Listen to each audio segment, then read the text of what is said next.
kita mulai atau gimana untuk yang saya coach, Bu Irma coachi. Oke. Pembelajaran berdiferensiasi ya. Ya. Siap. Ada kasih pengantar. Ada tujuan, nanti identifikasi dan memetakan situasi, kemudian ada rencana aksi, dan jangan lupa juga ada tanggung jawab dan komitmen langkah selanjutnya, Bu. Siap.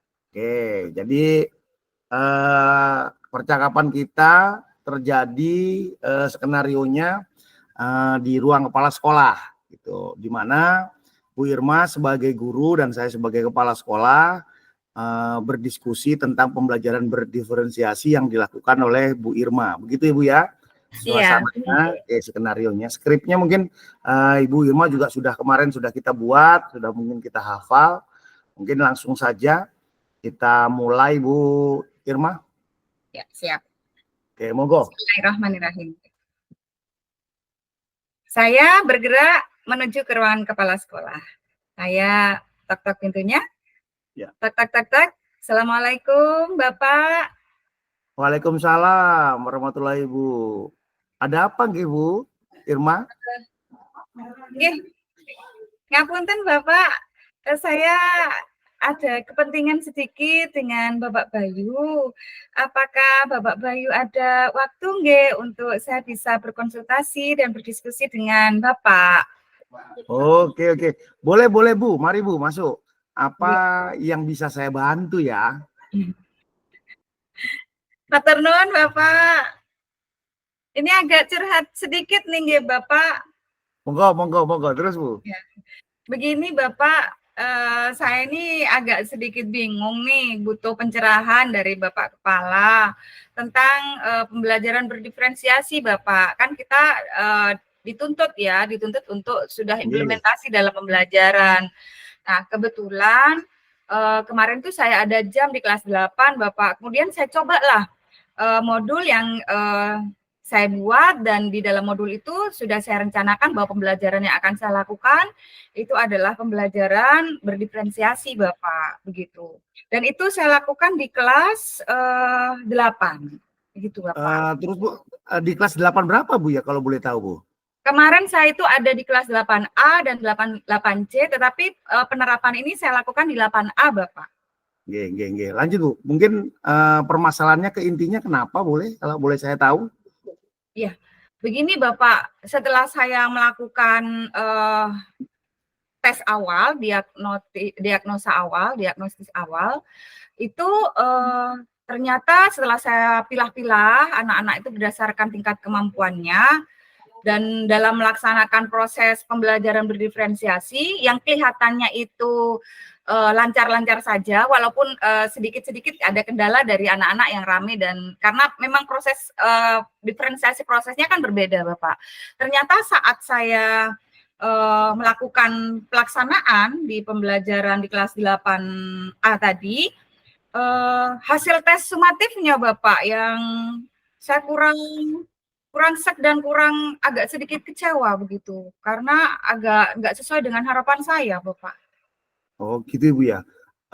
Sebelumnya mohon maaf ini Bu Irma ya, apakah Bu Irma sudah memahami pembelajaran berdiferensiasi secara menyeluruh? Karena apa? Jika Bu Irma sudah melakukan asesmen diagnostik, kemudian situasi sudah dipetakan, nah apakah juga di dalam pemetaannya sudah mengetahui level dan skala yang menurut Bu Irma baik di kelas 10-8 itu Bu Irma? Atau sampai di level berapakah anak-anak 10-8 itu gitu loh Bu? Iya, kalau menurut saya pribadi ya Pak ya, karena saya pengetahuan tentang pembelajaran berdiferensiasi juga masih awal-awal Bapak. Di kelas 8 kan masih dalam 1 tahun ini ya, karena jadi harus banyak belajar terus. Jadi kalau saya jawab pertanyaan Bapak sampai di level mana kemampuan saya kayaknya masih dalam level 5 Bapak untuk pembelajaran berdiferensiasi. Oh gitu ya. Oh, itu sudah bagus itu Bu, sudah level 5. Nah, inginnya pengembangan Ibu untuk solusi yang Ibu lakukan sekarang sampai level berapa nggih? Saya inginnya untuk mencapai yang sangat sempurna kan kayaknya saya masih belum mampu, Bapak Bayu. Jadi mungkin saya Ye. inginnya belajar palinglah sampai di level mendekati 10 itu 8 lah Bapak Bayu gitu. Begitu, Oh gitu, Bapak. bagus itu Bu, gitu. Kan Terus, masih dalam taraf belajar, Pak. Gitu. siap. Nah, gini Bu, terus kalau Ibu ingin sampai levelnya 8 ya, terus contohnya apa Bu yang telah Ibu lakukan gitu loh? Iya, Pak. Yang sudah saya pelajari, saya merencanakan tes awal tadi, Bapak. Kemudian berdasarkan tes awal itu, saya memilah-milah kemampuan anak, saya pilah gaya belajar anak, kemudian saya membuat sumber belajar yang juga berbeda-beda dari gaya belajar dan kemampuan anak-anak tersebut, Bapak. Gitu. Oh gitu ya. Terus gini Bu, kalau Ibu berbicara menyinggung tentang gaya belajar anak-anak ya, terus dari mana Bu Irma mengetahui minat dan kemampuan serta gaya belajar siswa? Dari hasil tes diagnosa awal itu, Bapak. Jadi anak-anak yang lebih berkemampuan lebih gitu saya kumpulkan begitu, Bapak. Apakah ini ya yang saya yang salah apa di titik ini ya, Pak Bayu? Kemudian anak yang sedang saya kumpulkan sedang, kemudian yang low saya kumpulkan di low gitu, Bapak. Gitu, sebentar Bu. Nah, mereka paham ya. Nah, ini mereka paham tentang apa ini Bu ya? Kalau boleh saya tahu, Ibu, tentang tadi kita berbicara gaya belajar, terus tentang anak-anak paham dan cukup paham. Nah, ini maksudnya apa Bu? Paham tentang apa Bu?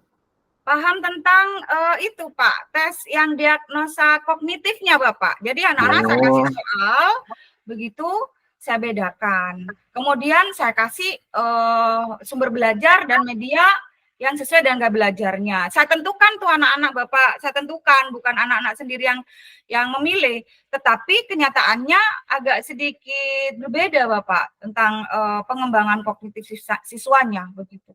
Oke. Oh, kalau begitu Bu ya, mohon maaf ini sebelumnya saat pembelajaran berdiferensiasi yang Ibu Irma lakukan, permasalahan utamanya kan gaya belajar dan kemampuan siswa dalam artian minatnya.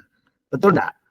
Ya betul Bapak. Jadi hasil diagnostik gaya belajar anak-anak ternyata berdasarkan hasil yang kemarin saya lakukan belum menunjukkan hasil yang maksimal Pak Bayu gitu. Sehingga dalam pembelajaran yang saya lakukan yang menitik beratkan terhadap gaya belajar itu ternyata nggak bagus juga ternyata Pak Bayu gitu. Terus kalau begitu, kalau nilainya tidak bagus, terus bagaimana yang Ibu ingin lakukan gitu loh? Iya, dari hasil tes analisa tes sumatif yang saya lakukan, saya sempat bingung tuh Pak Bayu, buntu juga terhadap metode yang sudah saya lakukan tadi. Padahal itu yang saya baca tentang pemilahan gaya belajar dan kemampuan itu seperti yang sepahaman yang sudah saya lakukan di kelas 8. Tetapi Pak Bayu, setelah saya rubah di kelas berikutnya, di kelas 8C, saya rubah Bapak Bayu itu yang belajar berdasarkan gaya belajar itu yang berbeda-beda itu. Saya ubah teknik pengajaran dengan membebaskan anak-anak. Saya siapkan sumber belajar, media belajar yang berbeda-beda. Saya bebaskan anak-anak. Kamu ingin belajar menggunakan media apa? Kamu ingin belajar menggunakan sumber belajar yang bagaimana? Nah, di sini Ibu sudah siapkan. Laptop, kemudian ada link yang bisa diakses oleh anak-anak, kemudian saya siapkan alat peraga juga, saya siapkan sumber-sumber belajar media seperti poster dan lainnya. Ternyata Pak Bayu, hasilnya cukup memuaskan Bapak, begitu. Oh siap. Oh gitu ya Bu ya, hasil penelaahan Ibu ya. Oke, kalau begitu Ibu ya, permasalahannya ini yang saya tangkap dan saya terima dari penjelasan Ibu saat ini, ternyata mungkin Bu Irma masih belum maksimal dalam analisis, asesmen, diagnostik awal. Sehingga siswa Bu Irma itu mengalami kendala dalam menerapkan hasil.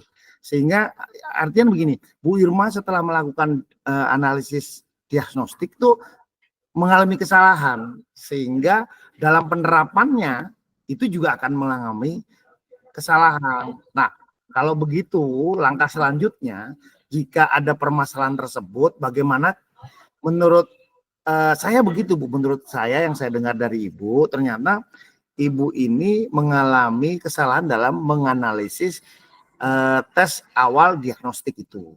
Nah sekarang untuk mencari solusinya gimana ya kira-kira kalau Ibu mengalami kesalahan dalam menganalisis tes awal diagnostik Bu? Iya Pak. Menurut saya ya Pak, mungkin saya butuh bantuan teman ini Bapak. Betul, terus Bu. Ya.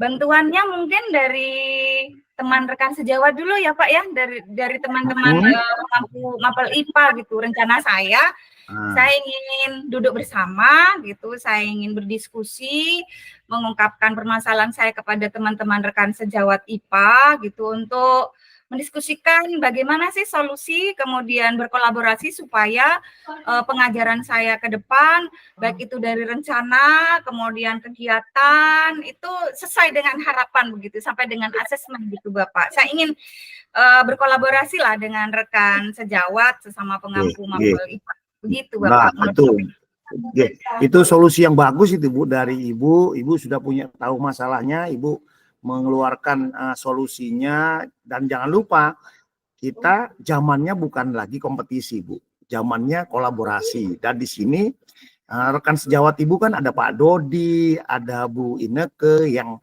rekan sejawat mapelnya mapel IPA. Mungkin itu bisa dipakai untuk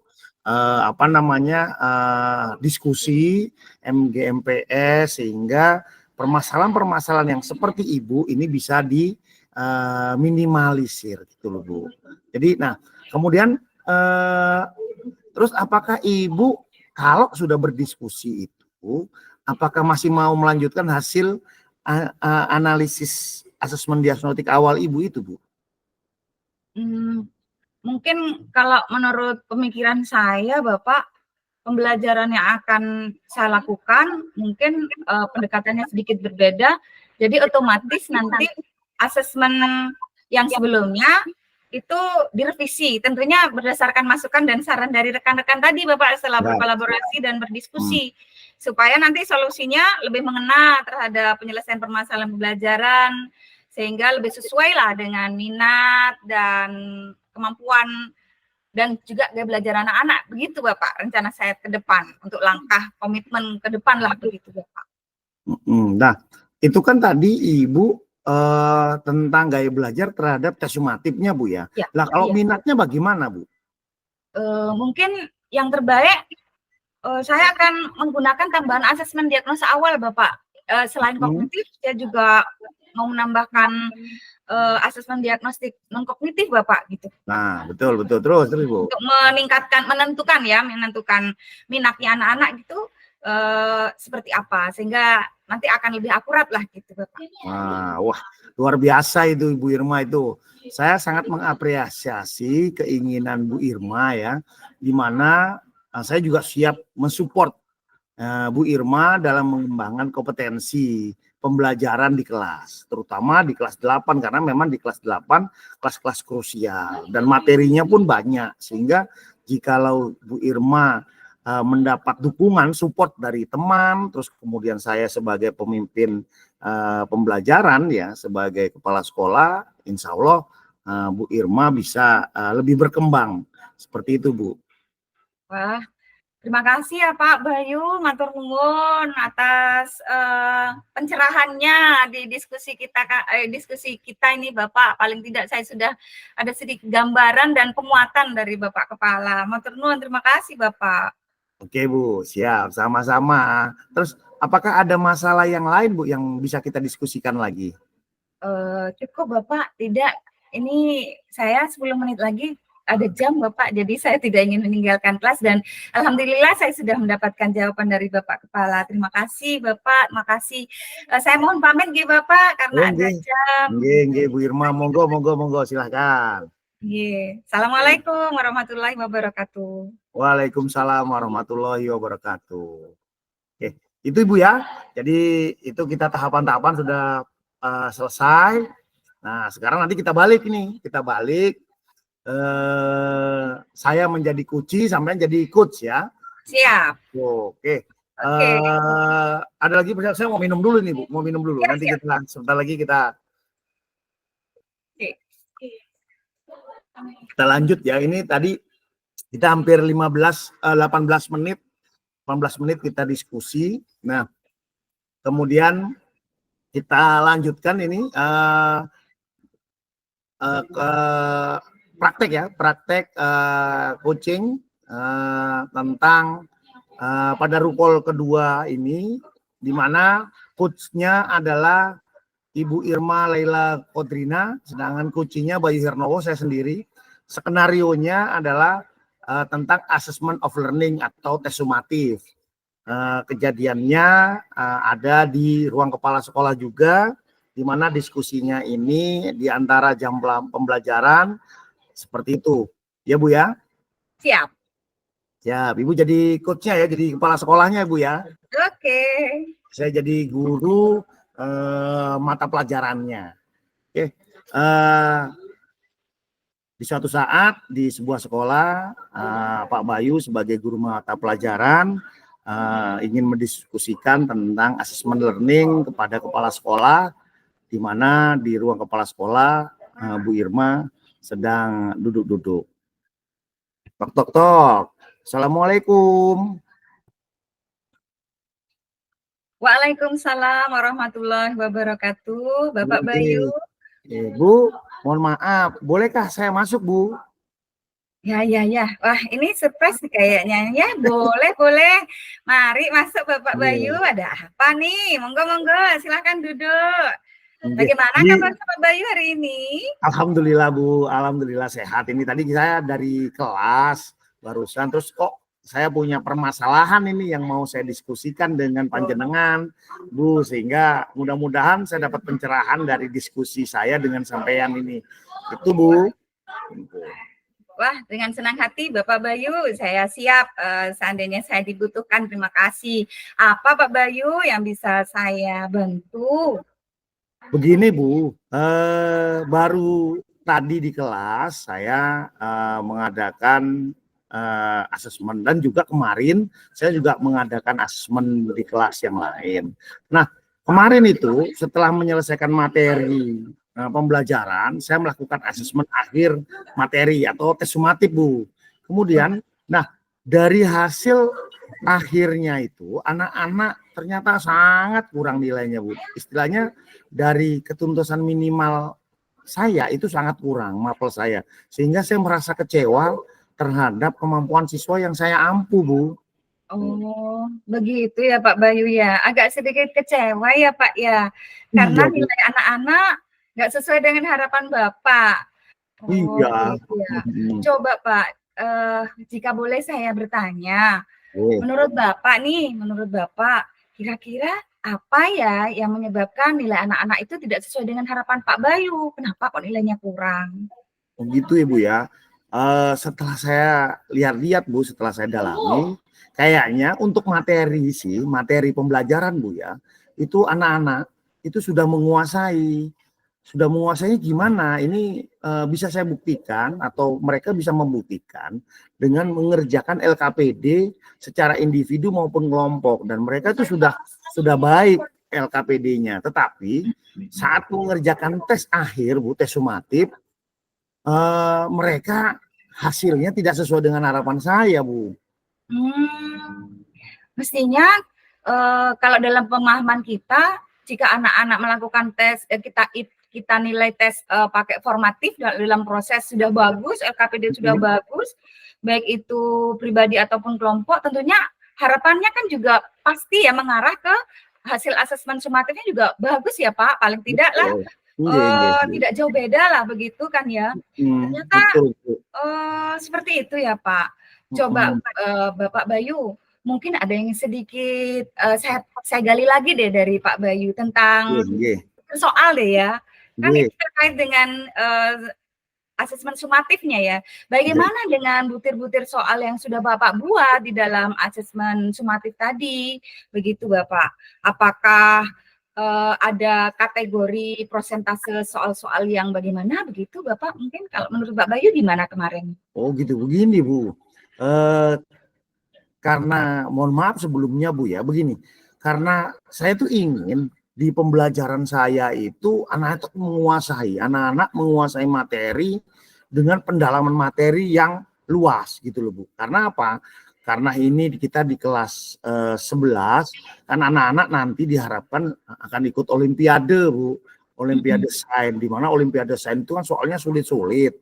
Nah maka materi yang saya inginkan itu, pendalaman materi yang saya inginkan itu yang harus luas. Sehingga butir soal yang saya buat itu hampir seluruhnya Bu, itu adalah high order thinking Bu, tidak ada yang lain seperti itu Bu.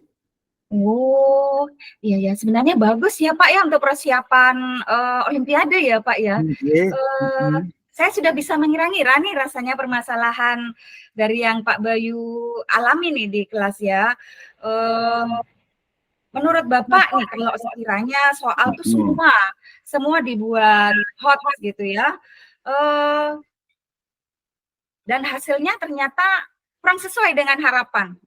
Menurut Bapak Bayu, apakah dianggap perlu tuh untuk ada perubahan komposisi soal Pak gitu agar asesmen bisa tercapai sesuai dengan tujuan begitu Bapak? Menurut Pak Bayu gimana? Apakah dengan mengubah sedikit komposisi soal hot tadi gitu dirubah menjadi lots atau medium? Kira-kira kalau menurut seperti itu apakah perlu ya menurut Pak Bayu? Oh gitu Bu ya, gini.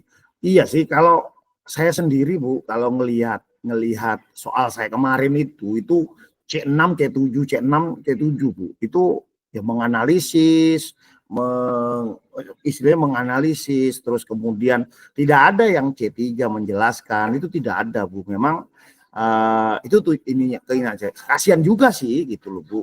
Nah mungkin Bu ya dari gambaran Ibu tadi mungkin saya akan sedikit mengubah strategi mungkin Bu dengan mengembangkan pembuatan butir soalnya gitu. Nah, pengembangan butir soal ini mungkin akan saya kombinasikan dengan kategori-kategori yang berbeda-beda, mungkin mudah, sedang, dan sulit. Tidak yang setelah yang kemarin saya lakukan itu sulit semua, enggak. Mungkin kategorinya yang mudah itu 25%, yang sedang atau yang agak menantang itu 50%, sedangkan yang sulit mungkin hanya 25% itu Bu. Mungkin intinya begitu gitu Bu. Bagus itu Pak Bayu, baguslah. Memang mungkin jangan hot semua ya. Yang hot semua itu mungkin kita bisa persiapkan untuk anak-anak tertentu ya Pak, yang memang sudah memiliki kemampuan lebih ya. Jadi kalau di kelas ya saya setuju itu dengan pendapat Bapak Bayu untuk sedikit mengubah komposisi soal. Ada high order, ada medium, ada low lah. Sehingga kita tetap mengacu pada tujuan pembelajaran, kita tetap mengkonstruksikan pengetahuan anak-anak, pemahaman anak-anak tentang materi, begitu. Coba Bapak Bayu, saya ingin gali lagi nih dari Bapak Bayu ya, supaya kita bisa menemukan sesuatu solusi yang mungkin lebih baik lagi. Menurut Bapak Bayu nih, kira-kira Bapak punya nggak strategi lain gitu untuk mencapai target gitu, supaya anak-anak dalam pemahaman materi itu tambah benar-benar dalam gitu, tambah benar-benar luas gitu. Kira-kira kalau menurut Pak Bayu apa ya Pak? Mungkin gini Bu, mungkin setelah mungkin kombinasi soal itu saya bagi-bagiin, tidak satu jenis soal hot saja, ada lot, ada ini. Mungkin rencananya saya ke depannya begini Bu, saya akan mendiskusikan dengan rekan-rekan sejawat ya, terutama rekan-rekan pada matkul biologi Bu.